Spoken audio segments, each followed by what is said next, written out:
আসসালামু আলাইকুম, সবাইকে জানাই শুভরাত্রি। তো আজকে রাতে কিন্তু লাউয়ের তরকারি রান্না করব। আর লাউয়ের তরকারি খেতে অনেক বেশি ভালো লাগে। তো শীত গোটায় গেল, লাউ কিন্তু একটাও খাওয়া হয়নি এবার। তো এখন শীত কমেছে বলে আজকে লাউ কিনা হয়েছে। আর এই রাতের বেলা কিন্তু আজকে লাউয়ের তরকারি রান্না করব, মানে লাউয়ের সবজি রান্না করব। তো লাউটা আমি কেটে ধুয়ে পরিষ্কার করে নিলাম। এখন কিন্তু রান্নার কাজে যাব। তো এদিকে আমি একটা কড়াই নিয়েছি, কড়াইতে কিন্তু লাউগুলো দিয়ে দিলাম। দেওয়ার পরে কিন্তু এখন আমি দিয়ে দিচ্ছি মানে 2টা টমেটো দিয়ে দিলাম। আর টমেটো দেওয়ার পরে এখন দিয়ে দিচ্ছি আমি মাছ। আর আমি প্রতিটা সবজি কিন্তু মাছ দিয়ে রান্না করি, তো মাছ দিয়ে দিলাম। দেওয়ার পরে এখন সব কিছু উপকরণ দিয়ে দেবো। দিয়ে দিলাম হলুদ গুঁড়া, এরপরে দিয়ে দিচ্ছি মরিচ গুঁড়া। আর মরিচ গুঁড়া দেওয়ার পরে এখন আমি দিয়ে দিচ্ছি সব কিছু মশলা দিয়ে পেঁয়াজ বাটা দিয়ে দিলাম। আর তারপরে দিয়ে দিচ্ছি এখন রান্নার তেল পরিমাণ মতো। আর সবশেষে দিয়ে দিচ্ছি স্বাদ মতো লবণ।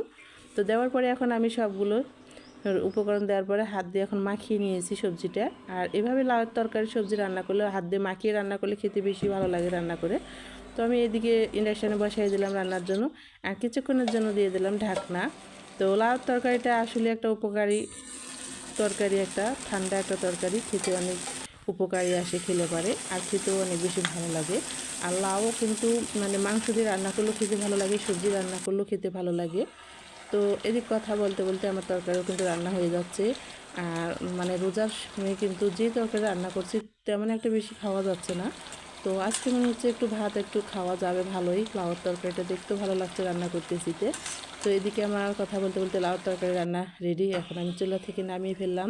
আর দেখেন অনেক লোভনীয় হয়েছে লাউর তরকারি। তো খেতেও ভালো লাগবে। তো ভালো লাগলে লাইক কমেন্ট শেয়ার করে পাশে থাকবেন। এই পর্যন্তই ছিল, সবাই ভালো থাকবেন। সবাইকে জানাই রমজান মোবারক।